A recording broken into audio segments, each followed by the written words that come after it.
cafeterias.com, and with me today is Sarah Wu, also known as Mrs. Q, the author of the book Fed Up with Lunch.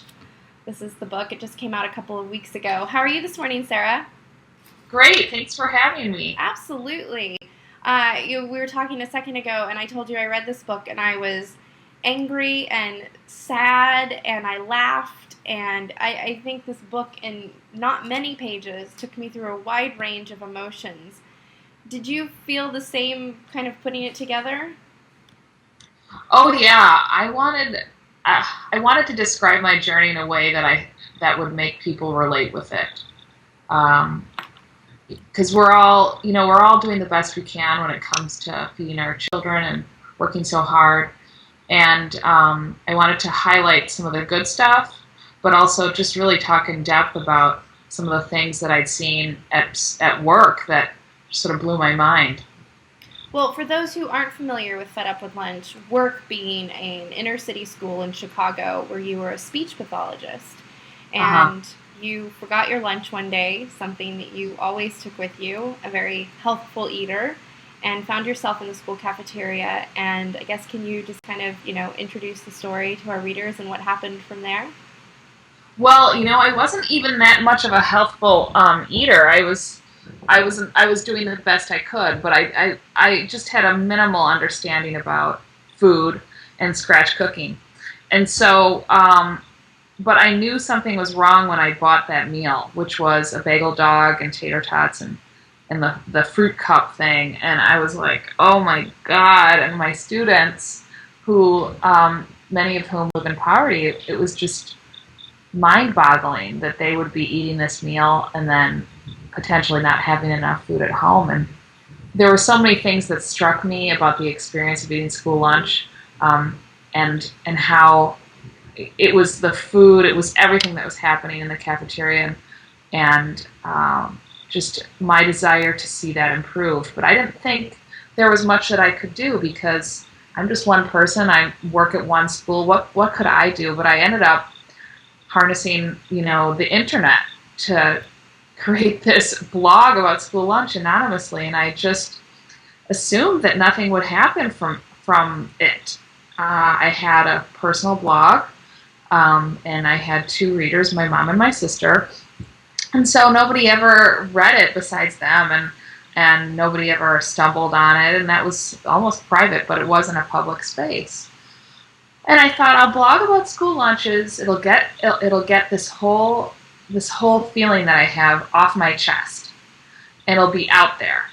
And then I would move on with my life. But it did get found, and I think that was one of my big lessons. If you put something online, it will be found. Yes, it will. Someone will find it.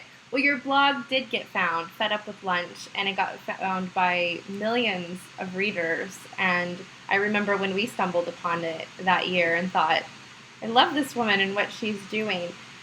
School lunches became kind of your life for an entire year. You photographed your lunch from the cafeteria every single day. You made a commitment to buy your lunch at the cafeteria every single day. You talk in the book about a little bit about how your blood pressure and cholesterol were affected by eating these meals, but I don't recall seeing anything about your weight. Did you ever see that affected, or did you do anything to try and counter what you were eating at school? I didn't get fat or anything. That's the question. Did you gain weight? No, I didn't gain weight. I stayed the same. Okay. The entire time.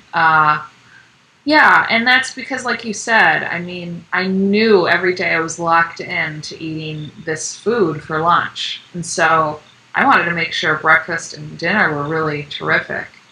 And like I said, I thought I was a healthful eater, but I really took it up a notch over the course of the project. And even now, my skills have advanced quite a lot.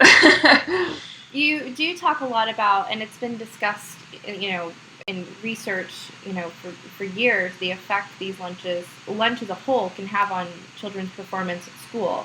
Can you tell us a little bit about what you noticed in your students' behavior even before the lunches, and kind of how you made the correlation that the lunches were sort of to blame?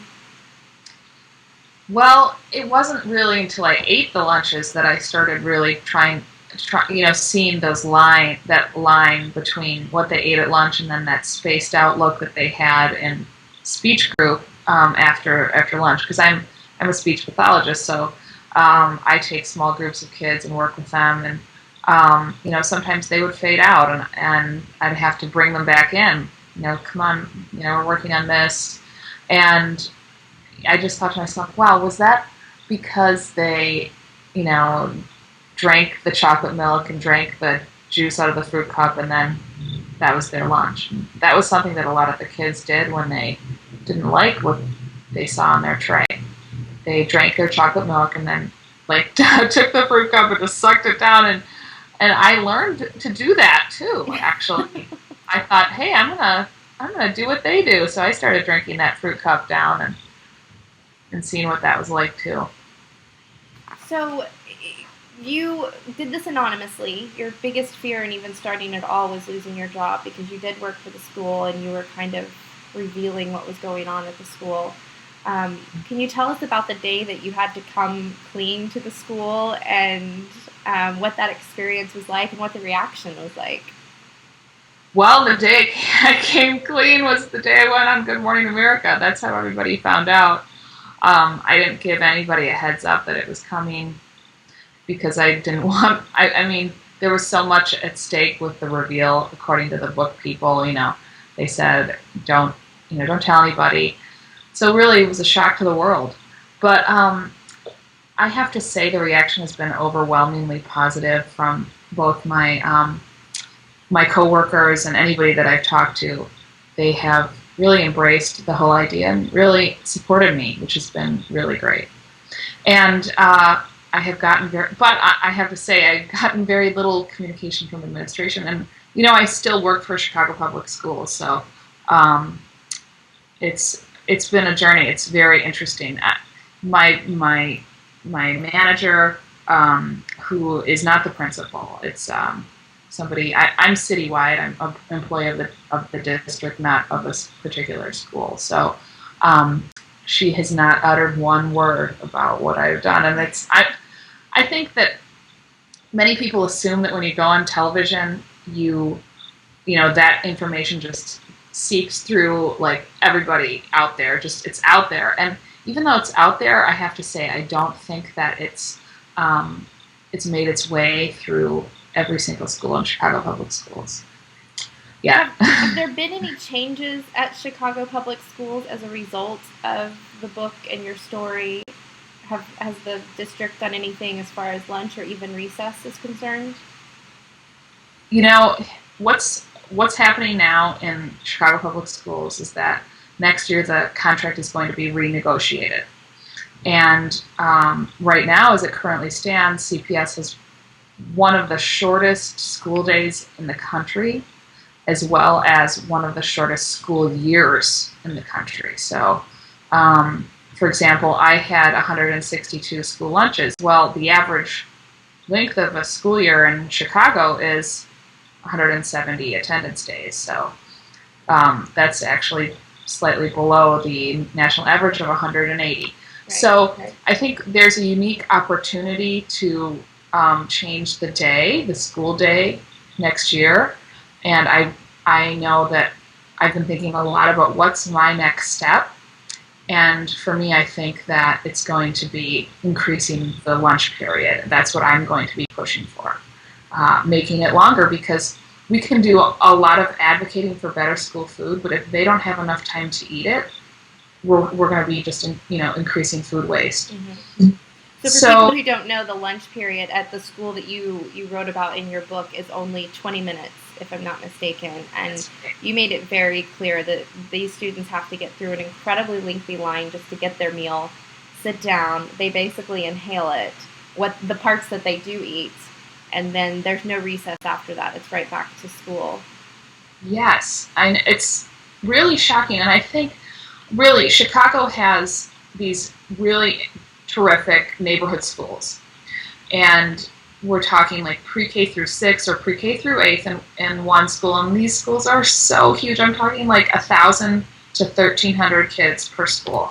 You can imagine that if they're dividing the lunch period up, let's say in 5 lunches, the number of kids that are going through the line is phenomenal. It's There are not restaurants just. that won't serve that many customers in a day. No, what's so funny is I actually had dinner at a Mexican restaurant, and I asked the lady behind the counter, I'm just curious, how many people did you serve 1,000 meals today? And she said, well, I can look it up. And she looked at the tally on her register, and she told me, we served 250 meals today. And I'm thinking to myself, my school served 4 times as many lunches, and that doesn't even include the breakfast program, which they have at school, which is now called Universal Breakfast or Breakfast in the Classroom, where students pick up a lunch and then they eat it with their classmates in their classroom. And part of that is to really help kids that aren't able to get breakfast. Okay. Well, I've talked to a lot of people about your book since I read it. Anybody that'll listen to me, or anytime kids eating comes up, I'm like, you have to read this book because it'll make you really angry. But Yeah. myself included, as well as many of my friends and colleagues, what can we do? I don't have a child in school, so it feels very bizarre to march over to my neighborhood elementary school and say, feed these kids better school. There's a high school in my neighborhood. There are 3 ice cream trucks parked in front of it every afternoon, and they serve ice cream and candy bars and potato chips and soda. And there's 3 of them to serve all of the students, and it's infuriating. So tell me, what's 1 or 2 things that we can do that's not unreasonable that may help to start make a difference? Well, I would say, okay, so you said is it food trucks that are parking there or ice cream trucks? They're ice cream trucks, but they Okay. come loaded down with, all of these other. It's basically a vending machine on wheels. I think you can write to the principal of that school. Write a letter. I'm noticing that the kids are filling up on junk, and as a concerned parent, because you're a parent, your kid will go to that school potentially, depending on circumstances. But yeah, I mean, there's nothing wrong with writing a letter because, like for example, I don't have any school-aged kids, but at my son's daycare, I was concerned about the food, and I wrote a letter, and I was actually really nice. I said, just so you know, like I said some nice things, and then I said, instead of saying this food sucks, I said, some of the parents that I talked to are dismayed about some of the menu items, and then I gave them a concrete action. I said, maybe we should conduct a survey to see what the parents really think about that food in the daycare. And they took that idea because I even said, you should check out this website. It's called surveymonkey.com. Mm-hmm. And I said it'll tabulate all the results for you if you do an online survey. And since they had all of our email addresses, they emailed us all this survey. And so they really took the ball and ran with it because I really did give them an actionable step. And what came back was that the parents really were upset that the fruits and veggies that the kids were eating were coming from cans. And I think that there was an awareness created among the parents, and then also it came out, I think, the way that it looked for the school, the daycare, it looked very good for them because they were, they didn't know that I wrote a letter, and, the parents of the daycare didn't know I wrote a letter, so they just were like, put out this survey for parents to complete, and I think a lot of parents felt really almost a sense of empowerment, like, okay, we have choice, and we can express these opinions. And then when the daycare went, they went back to the drawing board with their menu, and they changed it substantially to include more fresh fruit and vegetables, and they also changed a lot of the snacks that I had also thought were on the crappy side. Yeah, so I mean, I like think the idea of writing a letter. Write a letter. Yeah, I mean, because then that shows you're paying attention, and that maybe they need to have a look at that. Or obviously, you're not in the parent, teacher association, the PTA over at the high school, but you could look it up. I bet they have a website, and say, I've noticed this, and I'm really concerned about this for the students. What, this is not healthy for them, and it actually could be a violation of local ordinances to have them parked Right. there. Okay. Well, Sarah, it was really a pleasure meeting you and getting a chance to talk with you about the book. And I hope you'll keep us posted as more changes and develops, and hopefully lots of little voices will start adding up to big ones. Yes, yay. For dietsandreview.com, I'm Brandy Koski, and again, the book is Fed Up with Lunch by Sarah Wu. Have a good afternoon, Sarah. Thank you.